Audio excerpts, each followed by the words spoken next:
Okay, this is the stuff I can't explain. This is the stuff that I get too angry to write because I'm cornered all over again, and I have no sanctuary, and I have nowhere to rest, and I can't explain it in one blog or one story or even one conversation, let alone one status update.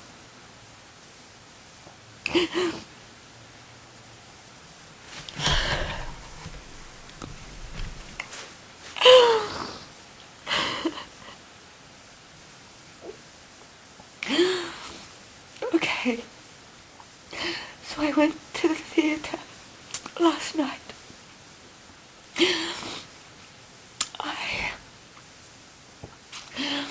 I got passes to the Fringe. Radio National and City Hub sort of sponsored me, but Sydney City Hub, they just want stories from Sydney, and you know, the shows that are going to Sydney after here, and they only pay $50 or something, $60 last time. I don't know, maybe they don't pay anything now. Anyway,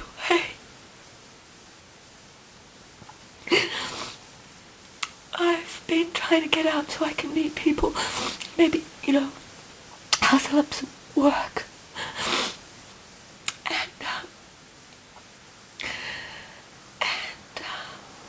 I'm new to Adelaide, so I'm just feeling my way around. And anyway, it sort of helps because it makes me, I'm doing something. I'm getting out there. I'm putting my energy somewhere positive. Even if it's not paying, I'm contributing, I'm useful. I'm doing my art. And so I saw this show, and it was called Fleeto, and it was by a Scottish, actually he's British, but he lives in Scotland, in Glasgow, an amazing writer called Paddy Caneen. Anyway, the show really moved me. It was about, you know, the housing commission, and the knife culture, the cycle of poverty. And it was so, it was about murder and degradation, and but at the heart of it was so much empathy, so much love. And I couldn't stop crying, and I didn't know why I was crying.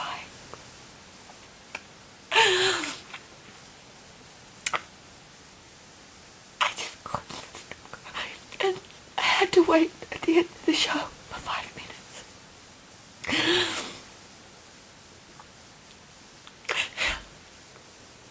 Till the audience left, so I could settle and compose myself.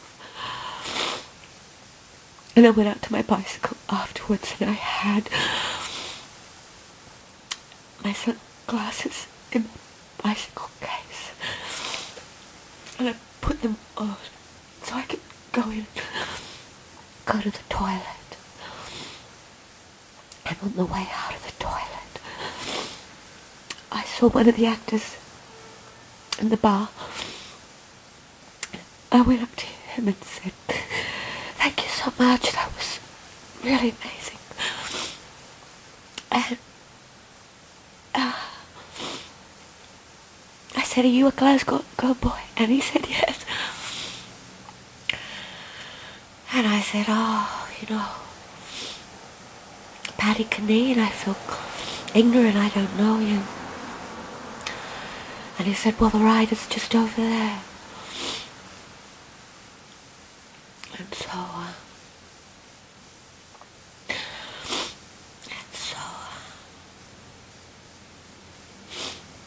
went and asked the writer if I could interview him, and he said yes.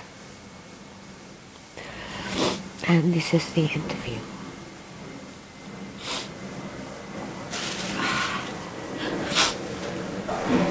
So, Paddy Caneen. Paddy Caneen. I have just seen your incredible, brilliant play, Fleeto. I'm still very moved by it. Well. So I'm very honoured to be speaking to you. Okay, you're very welcome. And you also directed the play. That's right, yeah. Tell us a little bit about it, Fleeto. Fleeto is a play which I wrote a couple of years ago in response to a kind of sensationalised reports in the media about issues surrounding knife crime in Glasgow, particularly, which is where I live. And my intention was really to try and examine the issue in a way that I felt the press weren't doing. So really it's a story which, because I don't have much experience of that kind of world, it's a story which I kind of built around the idea of the Iliad. Because it always struck me that in Homer's Iliad we have Greek gangs, effectively gangs of Greeks murdering and killing gangs of Trojans who are equally, and it was like gang warfare. This took place over the whim, because of a whim of a woman who decided she didn't want to live with a Greek, she wanted to be married to a Trojan. So off she went, and these gangs went to war, and somehow literature has enshrined that as an amazing and a cultural high point, the idea that of the Iliad.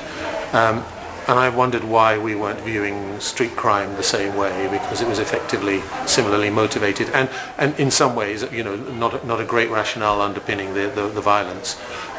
So I took that idea, and I wanted to give the audience a sense of what it might be like to be a young, disaffected man brought up in areas with high indexes of deprivation, without much feeling of autonomy, and a great sense of frustration and injustice, and how a young man like that might be compelled.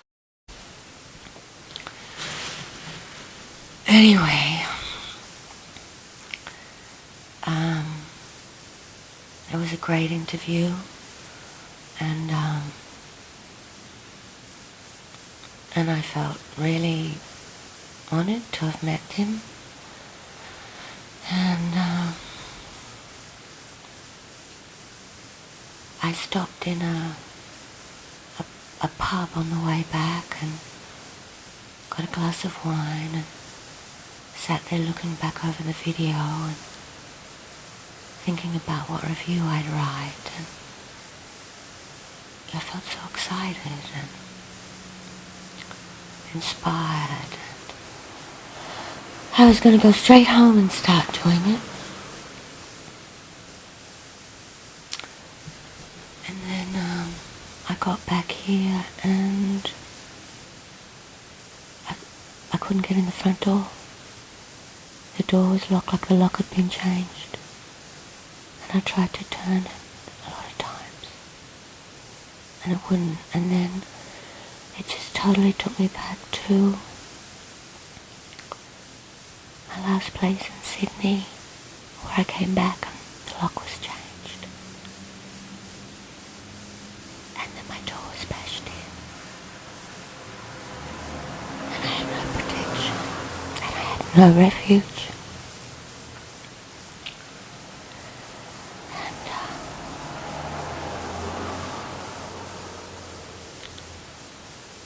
But I knew they were home. I knew they were inside. And I didn't know, maybe they're both conspiring. Who knows? It sounds paranoid, but stranger things have happened. And she's been trying to seduce me, and she is the classic whore, really. The whore is her archetype. She wants to have an Athena archetype, or a sort of Hera archetype, or Artemis, maybe, career woman. And what that archetype is, she wants to be the career woman, but she's really the whore archetype. And she's not the showgirl archetype, because the showgirls work with truth. They come more from the heart. But she's a liar. Somebody that you should come and see, because it's something about the environment and how we can save some water and preserve plants the longer. So you should come and have a look and ask questions about it. Come on. No, I'm not really into that. I don't care. No? Well,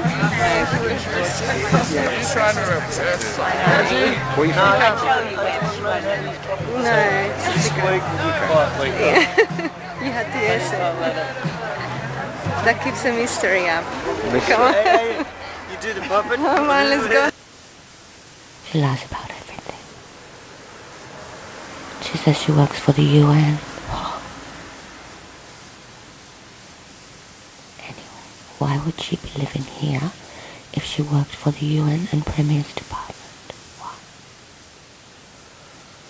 Anyway, they keep secrets because everybody's scared. Because we actually live in a police state now, people are scared, so they're all liars. Everybody's lying, because if they tell the truth, then somebody will just come and, exploit them. And I'm living proof. So anyway, I go around the side, I crawl around the side, I knock, no one answers. I go and knock on her bedroom window. And I ask her to open up, and she doesn't. She stays in her room. She stays in her room. And then she rings a friend and, uses the phone call as a cover. She stays in her room, she lets Greg come out, and then I say, what happened? That I couldn't get in the front door. Is the lock changed? And he said, no. We went to have a look, and he said, oh, I didn't do it. I don't know. Ask her. And then I asked her,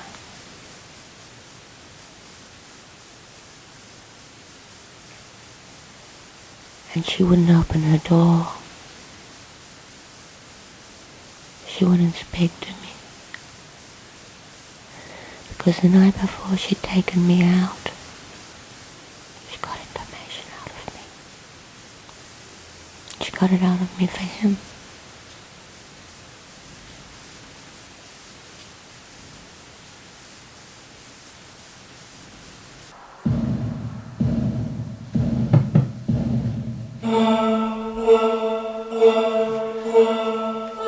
Ready for takeoff. Strap yourself in. Lady Gaga.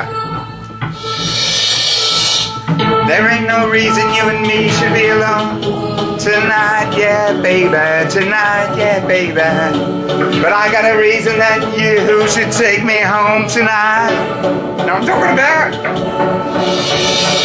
I need a woman that thinks it's right when it's so wrong. Tonight, yeah baby, tonight, yeah baby. Come on, come on. Right on the limits where we know we both belong tonight. It's hard to feel the rush to rush into run. I'm gonna run right to the edge with you, where we can both fall in love. I'm on the edge of glory, and I'm hanging on a moment or two. I'm on the edge of glory, and I'm hanging on a moment with you. I'm on the edge, the edge, the edge, the edge, the edge, the edge, the edge. I'm on the edge, there you are. And while I was away last night, they talked. And for the very first time, that door was deadlocked in a way that I couldn't get in. And that's no coincidence. And she did it for him. So now I'm living in a place with two enemies, really. You could say it's two people who don't want the best for me. But it is my shelter, and so they feel like enemies. he wanted to sleep with me the night his girlfriend wasn't here. And when I knocked him back and then retreated, he began to bully me after a while. Said I wasn't mixing. And that's when I said I'd move out. But I can't find a place yet.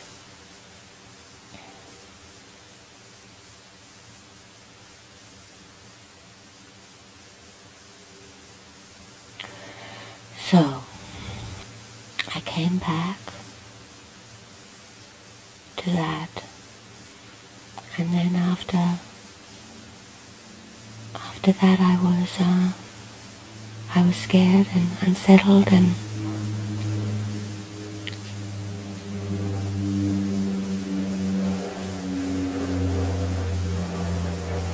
I didn't do any work. I didn't download those videos. I didn't do anything. I sat on Facebook and I screamed at people.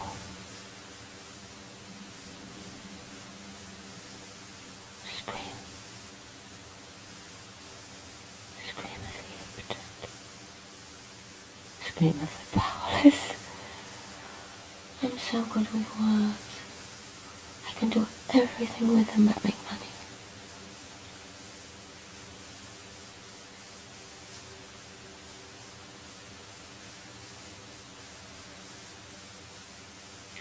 I'm running out of options. I have to think of something really miraculous. Because if I don't, I won't have any more reasons to live. And I have to stay alive.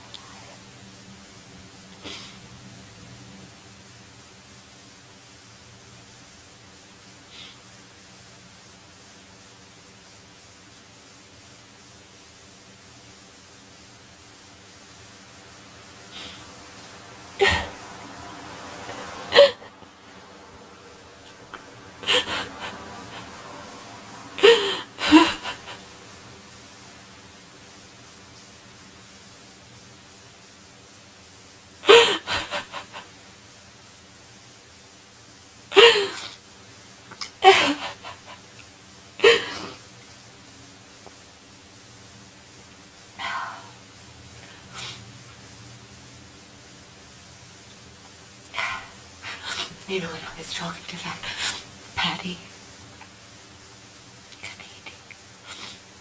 he was saying that nobility is restrained emotion.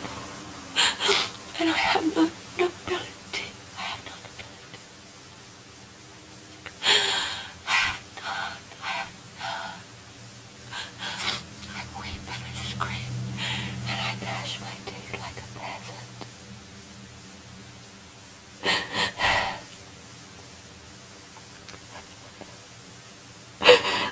Even though my father talked better.